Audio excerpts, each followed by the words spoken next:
আজকে আসতে গিয়েও গোপালগঞ্জে আমাদের আমাদের সহযোদ্ধাদের গাড়ির উপরে হামলা করছে। এটা নিয়েও কোনো সমালোচনা হচ্ছে না। আমরা এই 24-এ রক্ত দিয়েছি বৈষম্য শিকার হওয়ার জন্য না। এটা আমার মাথায় আসে না যে একটা ফ্যাসিবাদের সরকারের আমলে তারা এইভাবে আমার ভাইদের আমার সহযোদ্ধাদের উপরে গুলি চালানোর পরেও তাদের এখনো চাকরিটা থাকে কিভাবে, এটা আমার এখনো মাথায় আসে না। আমরা এখান থেকে বলতে চাই যে এখান থেকে আমরা এই বিগত 36 দিন ধরে এই যুদ্ধ স্বাধীনতা করে আমরা এখনো বৈষম্যর শিকার দেখতেছি। কিছু কিছু ক্ষেত্রে দেখি যে এখনো সেই বৈষম্য, চাকরির ক্ষেত্রেও দেখি যে বৈষম্য শুরু হয়ে গেছে। আপনার যদি আইন শৃঙ্খলা রক্ষাকারী বাহিনী এখনো সেই ফ্যাসিস্ট আওয়ামী লীগের দোষেরা দেখি যে রাত্রে জয় বাংলা লিখতেছে। এটা মানে আমাদের প্রশাসনের কোনোভাবেই কোনো নিচ্ছে না যে এটা যে একটা সরকারি একটা স্বাধীন দেশ এখনো মনে হচ্ছে না। এখনো দেখি যে সেই দোষরেরা এখনো মানে আপনার রাত্রেবেলায় এখনো হুমকি দামকি, ইভেন আজকে আসতে গিয়েও গোপালগঞ্জে আমাদের সহযোদ্ধাদের গাড়ির উপরে হামলা করছে। এটা নিয়েও কোনো সমালোচনা হচ্ছে না। মানে আমরা বুঝতেছি না যে প্রশাসন কি করতেছে। আজকে 4 মাস 5 মাসের মতো হয়ে গেল, এখনো সেই প্রশাসন কোনো ঠিক হলো না। এখনো দেখি সেই স্বৈরাচারী দৌড়বল এখনো খুঁজে পাচ্ছি না।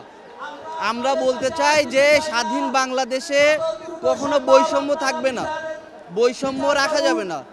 আমরা সব এখনো দেখি যে আপনার উপদেষ্টাদের ভিতরে সেই ফ্যাসিবাদের লোক অনেকগুলো ঢুকে গেছে। আপনাদের যেখানে পুলিশদের যেসব সেনাবাহিনী আমাদের ভাইদের মারছে তাদের এখনো তাদের চাকরিটা থাকে কিভাবে, এটা আমার কাম্য না। এটা আমার মাথায় আসে না যে একটা ফ্যাসিবাদের সরকারের আমলে তারা এইভাবে আমার ভাইদের আমার সহযোদ্ধাদের উপরে গুলি চালানোর পরেও তাদের এখনো চাকরিটা থাকে কিভাবে, এটা আমার এখনো মাথায় আসে না।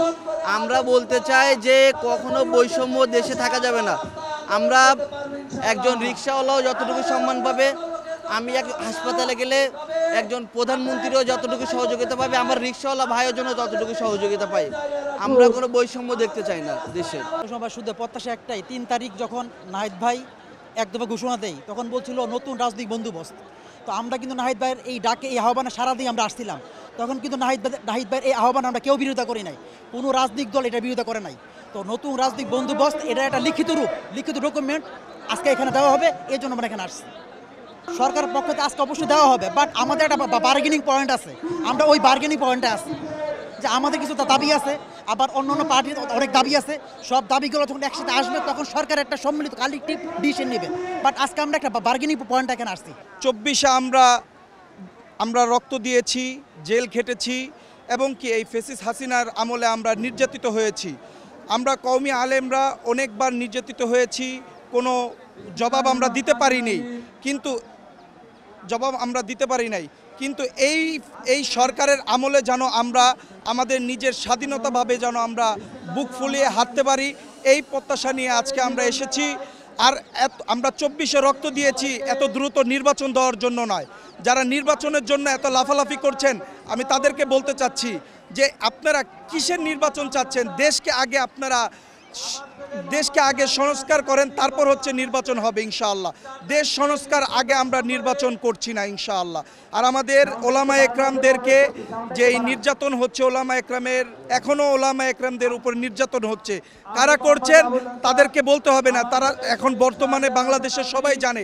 মাহফিলের ভিতরে কিন্তু আগেও যেরকম স্বৈরাচারের আমলে বড় করে নাম দিতে হতো, এখনও বর্তমানেও আমাদের এই পুরান ঢাকার ভিতরে, লালবাগের ভিতরে বড় করে নাম না দিলে মাহফিল করতে দেওয়া হচ্ছে না। এটাও তো আমরা বৈষম্যের শিকার হচ্ছি। কেন বৈষম্যের শিকার হচ্ছি? আমরা এই 24-এ রক্ত দিয়েছি বৈষম্য শিকার হওয়ার জন্য না। আমরা এই বর্তমান অন্তর্কালীন সরকারের আবেদন করব যে তারা যেন এই দিক দিয়ে খেয়াল রাখে এবং যারা এরকম বৈষম্য করছে তাদের যেন অতিযুক্ত শাস্তির আওতা নিয়ে আসে।